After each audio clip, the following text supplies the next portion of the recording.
Guys, welcome back to my channel. এখন বাজে বেলা 10টা 27। তো এখন থেকে আমার ব্লগটা শুরু করছি। আজকে সারাদিনের কি কি কাজ সবটাই তোমাদের সঙ্গে শেয়ার করব। আমার ডেইলি ব্লগ, ডেইলি লাইফস্টাইল যেটা, সেটাই তোমাদের সঙ্গে শেয়ার করি। তো দেখতে থাকো আমার ব্লগটা। তো বন্ধুরা, সকাল সকাল কিন্তু একটাই কাজকর্ম, সেগুলো হচ্ছে বাড়ির কাজ সব দৌড়ঝাঁপ করে নেওয়া। আমাদের হাউস ওয়াইফদের কিন্তু এটাই কাজ, সব কাজ তাড়াতাড়ি টাইমের আগে করে সেরে ফেলতে হবে, আর টাইমের মধ্যেই স্কুল পড়তে সব কিছুতে পাঠিয়ে দেওয়া হবে। তো যাই হোক, আমি কিন্তু সকাল সকাল সব কাজ সেরে নিয়েছি। বাইরের বাসি কাজ সব সারা হয়ে গেছে, স্নানও কমপ্লিট হয়ে গেছে, আর এখন ঘর গোছাতে চলে এসেছি। মেয়েকে পড়তে পাঠিয়ে দিয়েছি, আর মেয়েকে পড়তে পাঠিয়ে দিলে আমি রিল্যাক্স মতো ঘরদোর গুছিয়ে নিই, আর এদিকে ফোনে গানটা চালিয়ে দিয়ে আর নাচতে নাচতে ঘরটা গুছিয়ে ফেলছি। তো খুব ভালো লাগছিল আমার। আমাদের বাড়ির বউদের কিন্তু অনেক কাজকর্ম থাকে, এগুলো কিন্তু হাসি মুখে করে ফেলতে হয়, কাউকে বলার মতন কিছু নেই।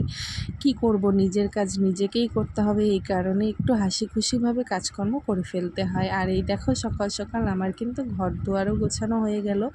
আর আমার এই মাটির ঘরেই যদি কোনো দিন তোমাদের ভালোবাসায় কোনো কিছু করতে পারি, আর এই মাটির ঘরেই এখন আমার কাছে সব কিছু। আর এইখানে দেখো, আমার কিন্তু স্নান টান কমপ্লিট হয়ে গেছে, আগেই তো তোমাদের সঙ্গে বললাম। আর স্নান টান হয়ে গেলে কিন্তু অনেক বড় একটা কাজ হয়ে যায়। আর এখানে দেখো, মেয়েকে একজোড়া জুতো এনে দিয়েছি, মেয়ের বলে পছন্দই হচ্ছে না, তো তোমরা জানিও কেমন হয়েছে। আর এখানে সকাল সকাল আলুর পরোটাও করে নিয়েছি। আলুর পরোটা, আলুর দম নিয়ে 3 দিন ধরে বায়না করছিল আলুর পরোটা খাবে, আজকে ফাইনালি বানিয়ে দিলাম, যেহেতু রথের দিন আর আজকে ওর বায়নাটা না মানলে হবে। আর এখানে শ্বশুরমশাই মাছ এনে দিয়েছে, তো রথের দিন মাছ আমাদের তো খেতেই হবে, মাস্ট। জানি না কাদের কীরকম।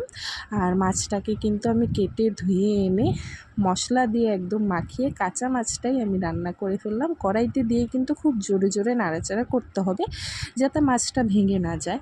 আর এইভাবে নাড়াচাড়া করতে করতে কিন্তু মাছটা অনেকটা ভাজা ভাজা হয়ে যায়। আর কাঁচা মাছের ঝোলটা খেতে কিন্তু ভীষণ ভীষণ ভালো লাগে, আমিও ভালোবাসি, আমার বড়ও ভালোবাসে, আমার মেয়েও ভালোবাসে। আর এখানে দেখো, গরমে নাজেহাল অবস্থা হয়ে যাচ্ছি।